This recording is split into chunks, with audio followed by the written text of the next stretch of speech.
Wasn't the drugs or the alcohol. I'm bad with money. You know, I'd pay my bills but wouldn't save, so I'd pay my bills, go out and buy a PS3 or buy some new shoes, not caring. So, bad choices.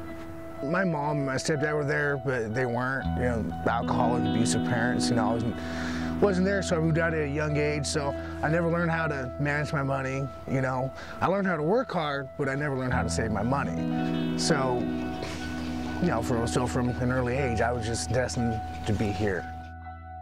I owned a painting company down in California. For 2-3 years, we did great because the economy was great. You know, there was a lot of work. Well, when the economy started taking its backslide, well, I started having less and less work. And so instead of preparing for the slowdown of work, I kept spending. So slowly but surely, I lost my company, you know, then lost my friends, I lost my house, I lost my car. Then I found myself homeless in California. I didn't see it happen until it happened. Right up to the end, I was confident that it wasn't going to happen. I mean, I'm looking at my finances, I'm looking at everything going on in my life and going, this isn't going to happen. It's not. I worked too hard my whole life to get where I'm at. I'm not losing it. And I did. It dawned on me, hey, I've got nothing. You know, and it was heartbreaking because and it would upset me because I worked so hard for everything I've got in life and I have nothing. I started blaming everybody but myself. I started blaming the president, the government, my next door neighbor, the people that worked for me. I blamed everybody but myself, but when it comes down to it, it was just poor planning and judgment on my part. It was the first time in my life that I acknowledged I was a problem. When I finally realized that I needed help, it took a little while to accept it. I mean, there's a difference between knowing you need help and actually going out and getting the help. I was in denial, you know, and it hurt me in a lot more ways than just a place to live. I mean, my friends started turning from me because it's like, Kenny, you know that you need help and there's help out there for you and you just refuse to get it. And if you're not going to go out and get it, we don't know what to tell you. And again, I started blaming my friends and everybody else. Well, if you loved me, you wouldn't do this. Well, they love me and that's why they're doing this. You know, if I could have gotten the help that I needed and listened to other people and I'm turned to God, I wouldn't be here right now.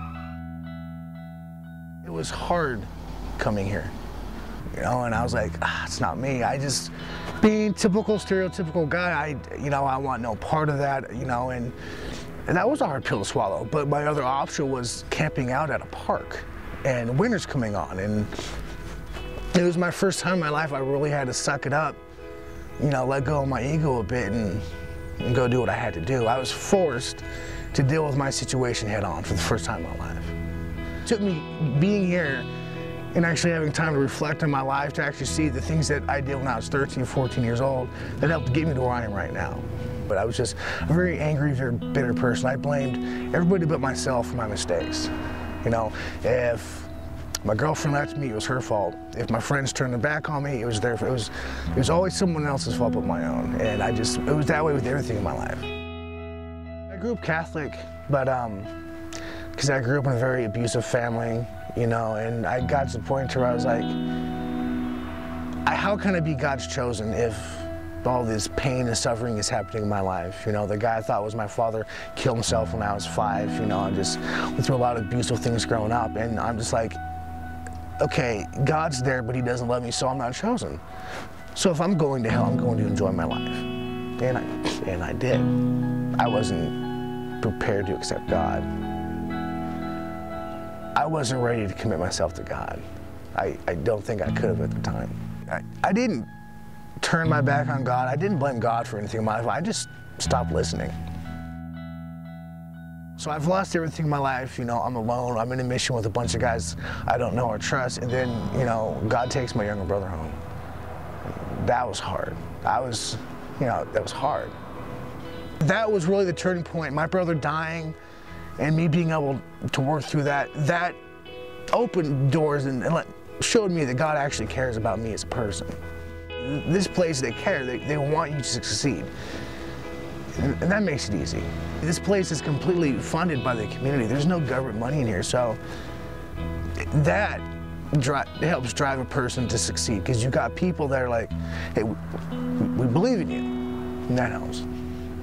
You got people coming here to get right with their community, their government, you know, with God. I mean, people come here because they want help, and they get it here. You got guys that have been drunks their whole lives, lived on the streets their whole lives, and just came to the mission for one night to get out of the cold, and they come to God and they sober up, they get their family back. That's heartwarming, you know? I'll text. Yeah. I'm finally at a point in my life where I'm not there yet, but I can see it, you know, and that's my motivation. My biggest fear right now is getting a job, getting out, and falling on my butt again.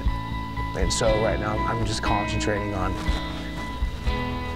my work here, you know, helping the other man, helping myself get closer with God, and committing myself to God.